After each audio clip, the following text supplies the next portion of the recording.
Hello everyone, welcome back to my YouTube channel. आज का हमारा टॉपिक है PYQ question. Calculus of variation में पहले मैंने आपको सभी इंपॉर्टेंट टॉपिक्स कवर करा दिए हैं, जिसमें मैंने आपको आयलर रेगुलराइजेशन इक्वेशन, आइसोपैरामेट्रिक, ठीक है, और अभी मैंने रिसेंटली आपको मैक्सिमम मिनिमम की कंडीशन भी समझा दी थी। उसके बाद हमने पढ़ा था आयलर ऑस्ट्रोग्राडिक इक्वेशंस, ठीक है। तो ये भी मैंने सभी आपको अच्छे से कवर करा दिए। तो now we start up PYQ questions. So PYQ questions में सबसे ज़्यादा जो मतलब एकदम जैसे कि आप बहुत शॉर्ट टाइम में सॉल्व कर सकते हो, एक नॉर्मल क्वेश्चन पूछा जाता है कि find the number of extremals. अब आपने एक्सट्रीमल कैसे फाइंड आउट करते हैं? By Euler Lagrange equation. ये तो आप सभी को फाइंड आउट करना आ गया, लेकिन किसी क्वेश्चन में आपसे पूछा जाए कि इस क्वेश्चन में एक आपको आयलर्स इक्वेशन दे दी, अब इसका बताओ कि इस इक्वेशन को with in a boundary condition solve करने के बाद आपके पास कितने नंबर ऑफ एक्सट्रीमल है, ठीक है। तो आपका एमएसक्यू में पूछा जाता है। तो आपको उसमें 1 2 3 या 0 या इन्फाइनाइट कितने सोल्यूशन हमें एक एक्सट्रीमल फंक्शन दे सकता है, वो फाइंड आउट करने होता है। सो नंबर ऑफ एक्सट्रीमल्स, जो कि पीवाईक्यू क्वेश्चन का एक छोटा सा पार्ट है, ठीक है। तो पीवाईक्यू क्वेश्चन में मैं सबसे पहले स्टार्ट कर रही हूँ यहाँ से नंबर ऑफ एक्सट्रीमल से। उसके बाद हम आयलर्स लैग्रांज आइसोपैरामेट्रिक और बाकी जो सभी टॉपिक्स पढ़े हैं उन सभी पर हम पीवाईक्यू क्वेश्चंस आगे वाली वीडियोस में डिस्कस करेंगे। लेकिन मैं यहाँ से स्टार्ट करना चाह रही थी कि अभी जैसे हमारा नोट्स वाला सीक्वेंस चल रहा था, नेक्स्ट हम आज बात कर रहे हैं यहाँ पे नंबर ऑफ एक्सट्रीमल्स। तो जब भी आपको क्वेश्चन में पूछा जाए कि इस एक्सट्रीमल कंडीशन में कितने नंबर ऑफ एक्सट्रीमल्स हैं इस फंक्शन में, तो आपको बताना किस तरह से बताना है वो मेथड देखेंगे। तो in a calculus of variation, in extremal is a function और अ कर्व, ठीक है, that satisfy the Lagrange's equations for a given functional. To determine the number of extremal, you basically तो मतलब एक्सट्रीमल और curve जो हमें find out करते हैं और उसकी कंडीशन को सेटिस्फाई करते हैं by the help of the Lagrange's equation. Now extremal कैसे फाइंड आउट करते हैं, उसका वर्किंग मेथड है यहाँ पे।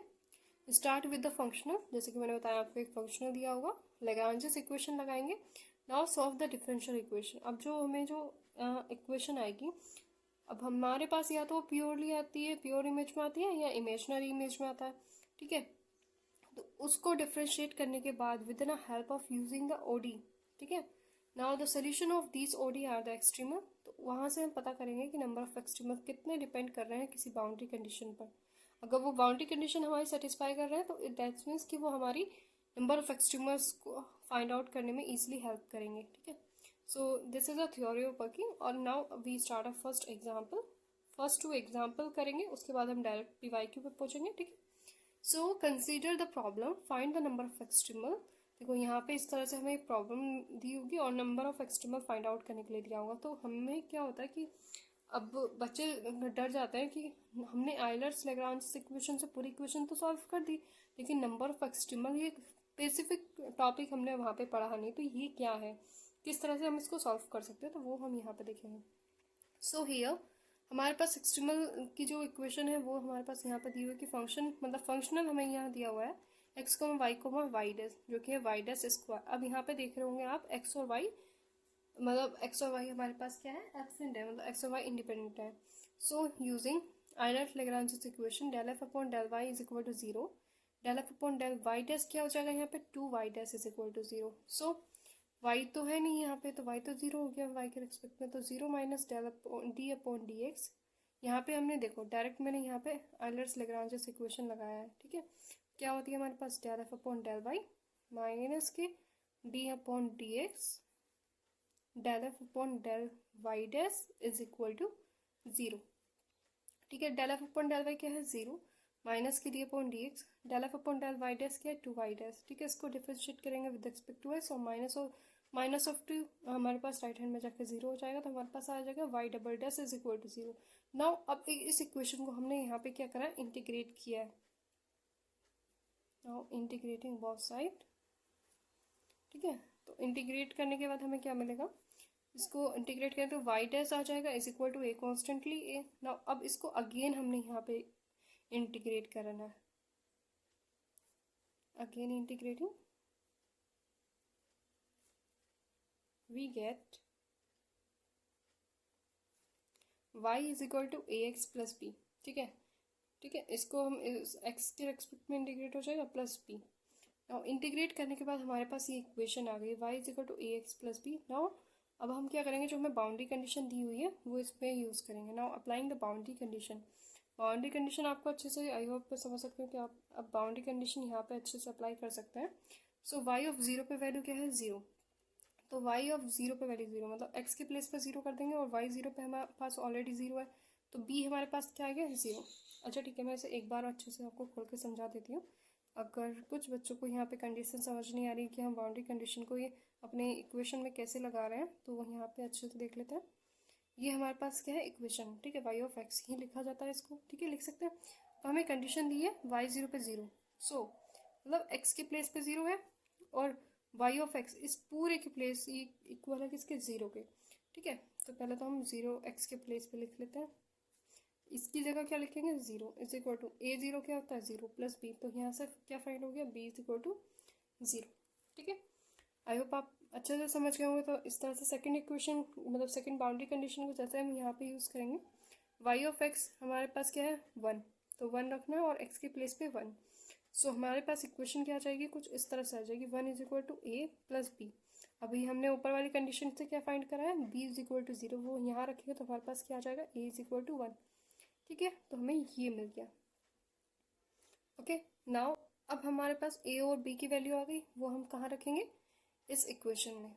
तो ये वो वैल्यू हमने ऊपर इक्वेशन में रखी, तो हमारे पास क्या हो गया, y x is equal to x. तो अब हमारे पास ये एक सिंगल एक्सट्रीमल फंक्शन निकल के आया, तो सो ओनली वन एक्सट्रीमल। तो यहाँ पे हमारे जो पास था, जो एक्सट्रीमल इक्वेशन हमें एक्सट्रीमल फंक्शन दिया था, उसमें हमारे पास उसे सॉल्व करने के बाद हमारे पास कितने नंबर ऑफ एक्सट्रीमल्स आ रहे हैं, सिंगल वन। ठीक है, तो अब और अच्छे से समझने के लिए हम सेकेंड एग्जाम्पल देखते हैं।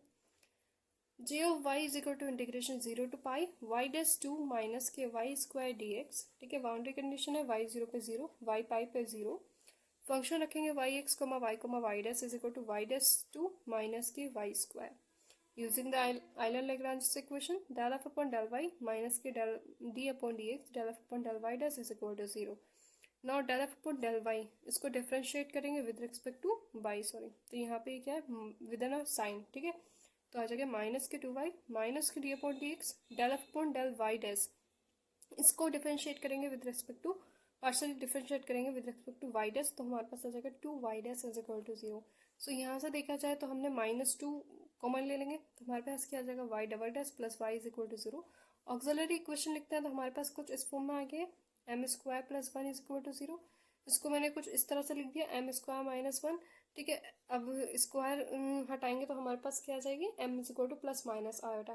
तो इसका हमारे पास जनरल सोल्यूशन क्या आ गया, तो जनरल सोल्यूशन हमारे पास अगर हमें रूट्स कैसे मिले, इमेजिनरी मिले, तब हमारे पास जनरल सोल्यूशन होता है Y of X is equal to A cos X plus B sine X. Now we applying boundary condition. Boundary condition में क्या था, वाई जीरो पे जीरो और वाई पाई पे जीरो। ओके, तो हम यहाँ पे ऐसे बाउंड्री कंडीशन लगाएंगे, वाई जीरो पे जब जीरो रखेंगे, अब देखो ये तो प्लेस पूरा जीरो हो जाएगा। ठीक है, मैं पेन का कलर चेंज कर लेती हूँ। यहाँ पे देखते हैं, ए कॉस जीरो पे वैल्यू क्या होती है, वन। ठीक है, बी साइन जीरो पे वैल्यू क्या होती है, साइन जीरो पे वैल्यू क्या होती है, जीरो। ठीक है, तो साइन जीरो पे वैल्यू जीरो, कॉस जीरो पे वैल्यू वन, तो हमारे पास यहाँ पे देखो इसको सॉल्व करेंगे तो क्या आ जाएगा, zero is equal to A plus B zero. इसको सॉल्व करने के बाद हमें क्या मिल रहा है, ए बी हमें जीरो मिल रहा है। ठीक है, नाउ सेकेंड कंडीशन हमने लगाई, Y pi is equal to zero, is equal to क्या हो गया, अब पाई रखेंगे, कोस पाई पे वैल्यू क्या होती है, माइनस वन, साइन पाई पे वैल्यू क्या होती है, जीरो। तो हमारे पास देखो ए रखेंगे लेकिन ए की वैल्यू क्या है, जीरो, तो ये पूरी टर्म क्या हो जाएगी, जीरो। तो B sine pi is equal to zero, always true. Okay, so यहाँ पे जब पाई वाला फंक्शन मिलता है, ये सॉरी साइन वाला फंक्शन मिलेगा, अगर कभी भी आपको E raise to the power X sine X cos X अगर एफ के एक्सट्रीमल सोल्यूशन में आ रहे हैं, तो वहाँ पे हमारे पास जो नंबर ऑफ एक्सट्रीमल मिलेंगे वो कैसे मिलेंगे, इन्फानाइट मैनी एक्सट्रीमल सोल्यूशन मिलेंगे आपको। ठीक है, जब आपकी एक्सट्रीमल सोल्यूशन में अगर E raise to the power X आ रहा है, साइन एक्स आ रहा है, कॉस एक्स आ रहा है, तो वहाँ पे आपको नंबर ऑफ एक्सट्रीमल कैसे मिलेंगे, इन्फानाइटली मैनी एक्सट्रीमल्स मिलेंगे। तो हमारे पास Y x is equal to क्या हो जाएगा, B sine X, where A हमारे पास आर्बिट्री, तो हैंस यहाँ पे इन्फिनाइटली मैनी एक्सट्रीमल सोल्यूशन में मिल रहा है। सो नेक्स्ट क्वेश्चन है हमारे पास यहाँ पे, for the functional integration 0 to pi by 2 Y dash की power 2 minus Y square D X, Y 0 पे वैल्यू 0 है, वाई पाई बाई 2 पे वैल्यू 1 है, the number of extremal is 1 2 0 या इनफाइनाइट। सो हमारे पास फंक्शनल दिया हुआ है Y dash square minus Y square using Lagrange's equation. जैसे ही आपको कोई फंक्शन दिखे कि ये हमारे पास एक्सट्रीमल फंक्शन की इक्वेशन है, डायरेक्टली लैग्रांजेस इक्वेशन लगाओ, ठीक है। कंडीशन लेकिन केसेस 3 केसेस याद होने चाहिए, उसके बेस पे आपको ही तब जाके लैग्रांजेस इक्वेशन का कौन सा फॉर्मूला लगाना है वो आपको ध्यान होना चाहिए। Okay, now del F upon del Y minus के D upon D X, del F upon del Y dash is equal to 0। Differentiate आप इजीली कर लेंगे, आई होप मैं समझती हूँ कि अब आप इतना अच्छे से डिफ्रेंशिएट कर लेंगे तो जनरल सोल्यूशन आप फाइंड आउट कर लेंगे। ओके, क्योंकि हम पीछे काफ़ी सारे पीवाई क्यूज मतलब क्वेश्चंस देख के आ चुके हैं, करके आ चुके हैं क्वेश्चन प्रैक्टिस, तो आपको आई होपली अच्छे से समझ में आ गया। नाउ बाउंड्री कंडीशन अगर हम यहाँ पे लगाएंगे कि y 0 पे 0 है तो हमारे पास साइन 1 क्या आ जाएगा 0, ठीक है, क्योंकि cos 0 पे वैल्यू कितनी होती है 1 और cos साइन 0 पे वैल्यू कितनी होती है 0। Now pi y pi by 2 is equal to 1, ठीक है, तो y 1 c1 cos pi by 2 plus c2 sine pi by 2। देखो c1 की वैल्यू 0 तो ये टर्म कैसी हो जाएगी हमारे पास, ये टर्म हो जाएगी 0। अब साइन पाई बाई 2 पे वैल्यू क्या आती है 1, ठीक है, यहाँ आप लिख भी लें या तो cos पाई बाई 2 पे वैल्यू 0 साइन पाई बाई 2 पे वैल्यू 1, तो c2 हमारे पास क्या आ जाएगा 1। नाउ c1 c2 की वैल्यू हम इक्वेशन नंबर फर्स्ट में रखेंगे तो ये टर्म तो क्या हो जाएगी पूरी 0, ठीक है, और यहाँ पे हमारे c2 की वैल्यू 1 हो जाएगी तो हमारे पास क्या आ जाएगा y is equal to sine x। तो हमारे पास सिर्फ एक ही एक्सट्रीमल सोल्यूशन मिल रहा है, ठीक है, तो इसलिए इक्वेशन इसलिए यहाँ पे ऑप्शन नंबर फर्स्ट करेक्ट हो जाएगा, ठीक है। नेक्स्ट क्वेश्चन देखते हैं। नेक्स्ट क्वेश्चन है for the boundary for the functional integration a to b Y square plus 2x Y dash dx, y is equal to y of a, y of b is equal to y of b, then the number of extremes equal to 1 0 2 and infinite. So here function हमें दे रखा है x, y dash is equal to y square plus 2x y dash. Now del f upon del y निकालेंगे तो हमारे पास आ जाएगा 2y plus 2x y dash, and del f upon del y dash निकालेंगे तो 2x y आ जाएगा। Then using the Euler's equations we get del f upon del y minus की d upon dx del f upon del y dash is equal to 0। Value रखेंगे del F upon del Y की ये पूरी value, del F upon del Y dash की ये पूरी value. जैसे ही हमने यहाँ पे वैल्यूज रखी तो हमारे पास ये टर्म कैंसिल हो जाएगी, तो हमारे पास क्या आ जाएगा 2y is equal to 0 means y is equal to 0। अब यहाँ पर तो हम बाउंड्री कंडीशन फिल आउट नहीं होगी, so no extremal satisfy the given boundary condition, so 0 answer is correct. Okay, यहाँ पे 0 आंसर करेक्ट हो गया। सो नंबर ऑफ एक्सट्रीमल्स के ये PYQs थे। नाउ नेक्स्ट जो है एक छोटा सा टॉपिक हो रहा है, वो भी मैं इसी पर कवर कराना चाहती हूँ। कभी कभी हमारे पास क्या होता है एक्सट्रीमल्स इक्वेशन दे देते हैं और कहते हैं कि सेटिस्फाई करो कि इसकी डिफरेंशियल इक्वेशन क्या है। सो ये भी कुछ क्वेश्चन है वो भी हम देख लेते हैं, ईजी है। आप बाकी क्वेश्चन आप खुद प्रैक्टिस करेंगे, इसके कुछ क्वेश्चन मैं आपको होमवर्क में दूंगी, ठीक है। तो मैं आपको एक एग्जाम्पल समझा देती हूँ, बाकी के क्वेश्चन आपको खुद करना है, बहुत ईजी है।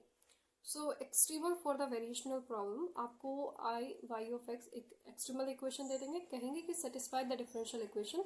यहाँ ऑप्शन आपको दे रखे हैं, तो आपको इन केस में क्या करना है, ठीक है, क्योंकि आप घबरा जाए कि इसमें तो बाउंड्री कंडीशन नहीं दी हुई है तो हम कैसे सॉल्व करेंगे, ये भी नहीं लिखा कि क्या मतलब कौन सा आयरस इक्वेशन लगाना है या number of extremal find out करना है, आइसोपैरामेट्रिक थ्योरम है क्या है। तो ऐसे केसेस में हम किस तरह से इन क्वेश्चन को सॉल्व करते हैं वो देखते हैं। बस थोड़ा सा अपना लॉजिक लगाना है और क्वेश्चन सॉल्व हो जाएगा। फंक्शन है x, y dash is equal to e raise to the power minus के x y dash square minus K e raise to the power x y square. Euler's equation use करेंगे, ठीक है। तो Euler Lagrange's equation जब आपने use करा del F upon del Y minus के D upon D X del F upon del Y dash is equal to 0। Del F upon del Y आ जाएगा हमारे पास, इसको डिफरेंशिएट करेंगे विद रिस्पेक्ट टू y, तो हमारे पास आ जाएगा माइनस के 2 e raise to the power x y, ठीक है। And del F upon del Y dash के एक्सपेक्ट में करेंगे तो 2 e raise to the power minus के x y dash. Now putting these value in equation number first.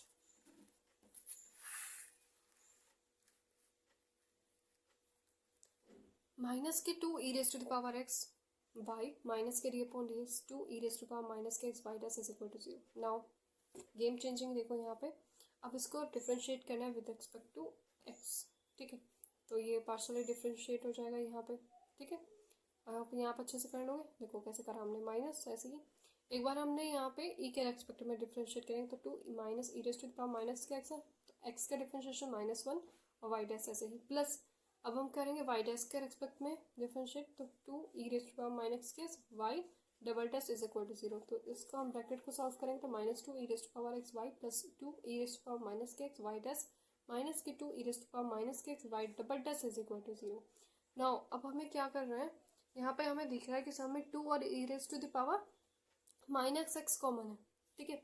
So dividing both by -2 E raise to the power minus X, तो -2 इस सब में से -2 E raise to power minus X को हमने minus करेंगे, sorry divide करेंगे, तो हमारे पास इक्वेशन कुछ इस फॉर्म में आ जाएगी।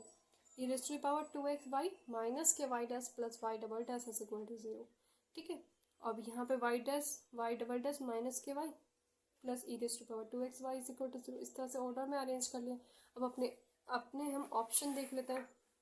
ऑप्शन बी हमारा करेक्ट हो जाएगा क्योंकि वो ऑर्डर हमारे इसके साथ ही सेटिस्फाई हो रहा है, सिमिलरिटीज है, ठीक है, बहुत ईजी है। नाउ एग्जांपल नंबर 2, ये आप खुद से करेंगे। ये हमें फंक्शनल इक्वेशन दी हुई है, लैग्रांज इक्वेशन लगाया है और ये आपको सॉल्व करना है, ठीक है। ये बाकी क्वेश्चन प्रैक्टिस के लिए है क्योंकि इसमें से सिर्फ एक या कभी कभी चांसेस हो जाते हैं कि एक आध क्वेश्चन पूछा जाए तो ही एग्जाम में पूछा जाता है, लेकिन जनरली इसमें से ज़्यादा क्वेश्चन नहीं पूछे जाते इस टॉपिक से। सो ये मैंने सिर्फ आपको सिखाने के लिए यहाँ पे दिखा दिया, ठीक है। सो यहाँ पे टॉपिक कंप्लीट होता है। नेक्स्ट वीडियो हम बात करेंगे आयलर्स लैग्रांज इक्वेशंस के पीवाईक्यू क्वेश्चंस पर, ठीक है। सो ये वीडियो यहीं पे एंड करते हैं। आई होप आपको वीडियो काफ़ी हेल्पफुल लगी, तो प्लीज़ मेरे चैनल को लाइक करें, शेयर करें, सब्सक्राइब करें। मिलते हैं नेक्स्ट वीडियो में। Thank you for watching.